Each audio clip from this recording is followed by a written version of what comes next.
Hello guys, अभी इसको मैं आपको प्रिंसिपल के बारे में बता देता हूँ कि इसमें फिजिक्स के कौन कौन से नियम काम करते हैं और जिसकी वजह से ये बड़ी आसानी से और स्मूथली घूम रहा है।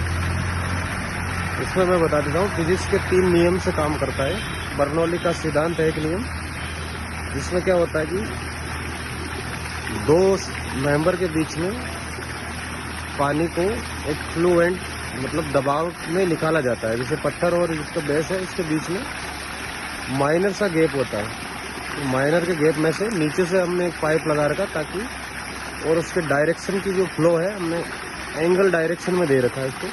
तो जो पंप का जो पानी का प्रेशर निकलता है वन डायरेक्शन में निकलेगा, उसके कारण लो प्रेशर एरिया बनता है इसके नीचे। और लो प्रेशर एरिया बनने के कारण ये इसका घर्षण बहुत कम हो जाता है और पत्थर ऊपर की ओर उठने लगता है।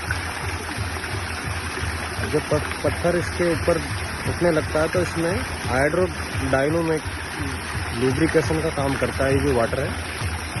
और तीसरा जो इसमें लॉ है न्यूटन्स का लॉ है कि कोई चीज़ एक बार गतिमान अवस्था में है तो वो गतिशील ही रहेगी जब तक कि कोई एक्सटर्नल फोर्स इसके ऊपर ना लगे। तो ये बर्नौली के सिद्धांत के अकॉर्डिंग इसका जो फ्रिक्शन है मतलब 0 हो जाता है, न के बराबर हो जाता है। इसके कारण से जो वाटर का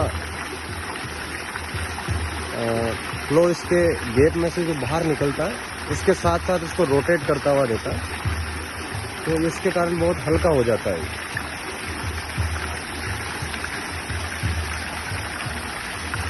इसमें क्या होता है कि इसे पत्थर और नीचे की जो दोनों सतह के बीच में एक वाटर का कुशन बन जाता है, जिसे हाइड्रोडायनामिक बियरिंग कहते हैं।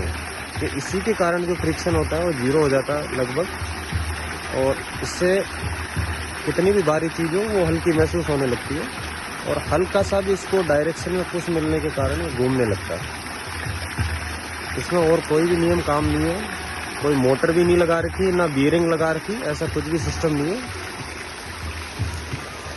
बहुत बड़ी रिजॉर्ट प्रॉपर्टी के अंदर लगा हुआ है और ये घूमता ही रहेगा। तो इतना बहुत बड़ा कोई भारी पंप नहीं है इसके अंदर। फिजिक्स का लॉ काम कर रहे हैं तीनों इसके अंदर। और ये जो पाइप दिखा देता हूँ जो मोटर का है, अब ये 2 वाल लगे हुए हैं। हमने क्या करा कि 2 पाइप 1-1 इंची वाले 2 पाइप का फ्लुएंट दे रखा है। एक को हमने बिल्कुल 90 डिग्री पे लगा रखा है सेंटर में, और एक को हमने एंगल डायरेक्शन में लगा रखी है। 2 पाइप चलते हैं। तो जो 90 डिग्री वाला है उसका जब पानी अंदर जाता है तो निम्न दबाव का प्रेशर के कारण मतलब निम्न दबाव का क्षेत्र बनता है, और जो हाइड्रोडायनामिक बियरिंग होता है वो काम करता है इसके अंदर।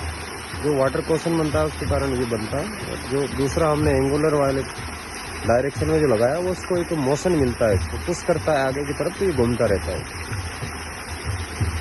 लेकिन अगर आप चाहोगे कि इतनी प्रेशर से कोई चीज़ घुमा दे तो ये पॉसिबल नहीं है। आप 10 HP की मोटर भी लगा के इस पत्थर को नहीं घुमा सकते।